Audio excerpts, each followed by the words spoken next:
Our e-signature tab makes it easy to see updates on and even send out documents you need your clients to sign. It's safe, secure, super fast, and so easy to do. Here on this tab, we're seeing the documents for client Audio King. If you want to see all the signed documents you have pending or completed for all your clients, you can come over here to where it says Tools and come to the Sign section. And there you find your entire list. For this video, let's focus just on the e-signature tab for the client portal area. As you can see, we have 4 columns here in front of us. You can see the subject is over here on the left, so what it is you're waiting for or have already had signed. If it was completed, you'll see a completed date in here. If it's blank, that means it's not completed, or at least not fully completed, meaning not everyone has signed it.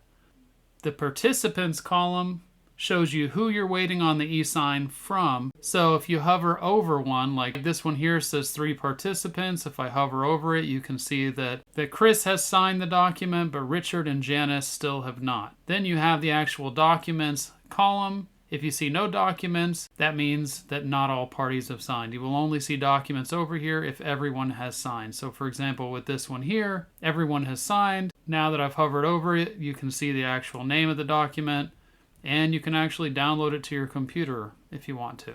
Up here on the right, you have a Create New Envelope button. This is how you send out documents to be signed. So if I click on this, the first step is to choose the service I want to use.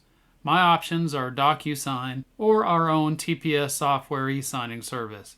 In order to use DocuSign, you'll need to first link your DocuSign account with TPS by coming down over here to the left, all the way at the bottom.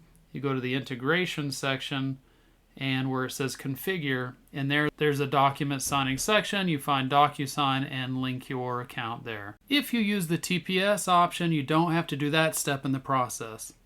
After choosing your service, you'll see that it's pretty self-explanatory as far as walking you through the steps. You start out with the Upload Document tab. Now, DocuSign may be slightly different, but they're pretty similar. If you click on Select PDF, that'll open up the screen to choose a document from your computer.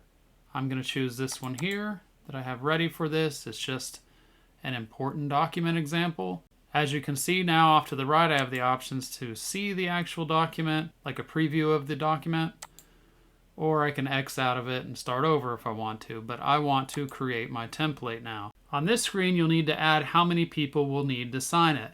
You can either click this button here, however many times you need to, or just click on exactly how many signers you need. The maximum is 10, only 10 allowed. I want just 2 signers. You can see they show up here now. If I needed to remove any of these, I can with the trash icons here, but I'm going to go ahead and click Next. On this screen is where you'll place the fields, so what exactly you want them to do. You can see that we have signature, initial, and date, and we have a preview here of the actual document that we need them to sign. So I've got my signer 1 and signer 2 over here on the left. Let's say that I want them both to initial right here and then sign and date at the bottom. So starting with signer 1, let's go ahead, click on initial, and then you can see there's this little plus sign. I'm going to have signer 1 initial right here. If you don't like the placement of it, you can actually drag and drop it. So let's say I want it right there, and I want signer 2's initials right next to it. So signer 2 will initial right here. Let's go back to signer 1 and do signature.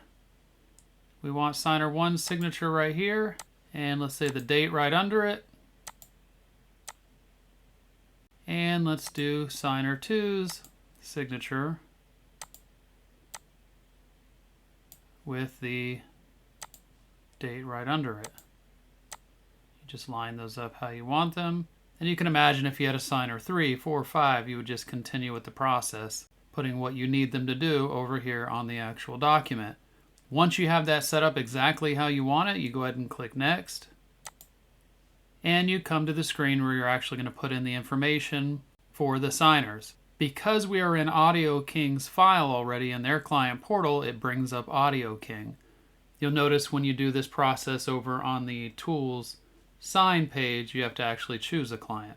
So right now we are in Audio King's client portal and their eSign tab, so it's pulling them up automatically. Now for signers 1 and 2, we need to put in the first name, last name, and email. If you have the person listed in your contacts, you can click on Use Contacts and find them in the list. You can see that Richard Kronig is the owner of Audio King, and I have his email right here. I'm going to go ahead and for my first signer, choose Richard. You can see that it automatically fills out that information for me. If they're not on the contact list, you can manually type in their first, last name, and email. We also have some great security options. If you want a passcode authentication enabled, you would just toggle this switch to on, and that would allow you to create a passcode that the person will need to enter before getting to the document where they can sign it. I'll show you that in a moment. But let's go ahead and create a passcode. So I'm going to turn that on. Let's just say that I want it to be 545454. That's my passcode. You also have the option for knowledge-based authentication, KBA, for U.S. residents only. That would require them to answer questions in order to gain access to the document. Then you have a notes and message field. I'm going to go ahead and put in a note that says, "Hi Richard, this is the form we spoke about over the phone. Please sign and get back to me. Use the passcode I gave you over the phone." And I think Richard is pretty much taken care of. For signer 2, I'm going to put my information in so that I can receive the email and actually show you what happens on the client's end. I will blur out my email because the service we use for these videos does not like real information to be seen on these videos. So blurring out my email now. I'll put in the same passcode so you can see how that's entered on the other side. And let's go ahead and put in the same note, but we'll change it to Christopher. Okay. Once I have all this set up exactly how I want it and I have my signer's information in there and there's nothing that I want to change, which you can see here, you do have an option to change the client if you want to, but I want to leave it as Audio King. You would go ahead and click Next. Now you're pretty much just reviewing the information that's on the screen and finalizing your envelope. We do need to put a subject in here, and this is the subject that you had over on the left. So that subject that lets you know what this document is. I'm going to call this one Document 5, just so I can tell it apart over on the screen when we're finished. Sender name, I'm going to put my name in there. I double check all of this. It's exactly how I want it. I'm going to confirm that I want to send this envelope and click Send Envelope.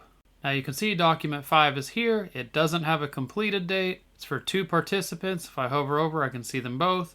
No documents showing here. So let's go ahead and take a look at my email so I can show you what the client sees on their end. So they'll receive something like this, action required for whatever the document name is that you gave it. If I scroll down, you can actually see the note that we typed in there. "Hi Christopher, this is the form we spoke about over the phone. It's letting me know I need to review it and sign it." So I'll click View Document. And I just need to accept the e-signature disclosures to proceed. Now it's going to ask me to enter that passcode that we gave them. It was the 545454. Submit. And we get to the actual document. This drop down here allows them to finish the document later, decline to sign, print without signing, or download it. But of course they're going to want to play along, and they're going to want to put in their initials, their signature, and today's date. And all they need to do then is click Finish. Says you're done. Basically, it's letting them know that they can access the document at any time by clicking on the original email they were sent. And once all the recipients have completed their actions, they will receive an email with the finished document and envelope certificate attached. After they've signed it, they now just have the options to print it or download the document. Back in TPS, if I refresh the screen, you can see that now Document 5, if I hover over it, I've taken care of it. Richard Kronig is slow. I don't know what's going on with him. He's taking a little while longer, but Chris is on it, man. He's already signed it. You still see no documents over here because there won't be a document showing here until both parties have signed the document. And just to finish this video, if we came over to the Tools Sign area, you would also see Document 5 in here. Same information because it's on your list of all documents in the e-sign process. And I think that covers it for the e-signature tab. Thank you for watching.